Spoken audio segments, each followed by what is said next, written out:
اس کے اوپر یہ کہ سارے نون لیگ بڑے خوش ہوئے ہیں، یہ شیطان کے چیلے بڑے خوش ہوئے ہیں کہ جناب وہ موقع مل گیا، راستے سے ہٹانے کا اس کو موقع مل گیا۔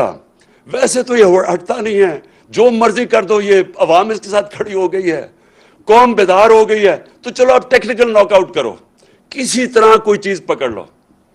ان لوگوں کو شرم آنی چاہیے، شرم آنی چاہیے ان کو۔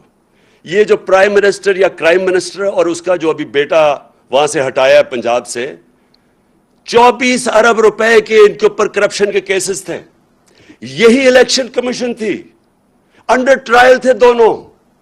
اس الیکشن کمیشن کو شرم نہیں آئی کہ دو انڈر ٹرائل 24 ارب روپے کے کیسز، اور اس الیکشن کمیشن نے اجازت دی اس کو الیکشن لڑنے کی؟ کون سے دنیا کے ملک میں اس طرح کے چوروں کو الیکشن لڑنے کی اجازت ملتی؟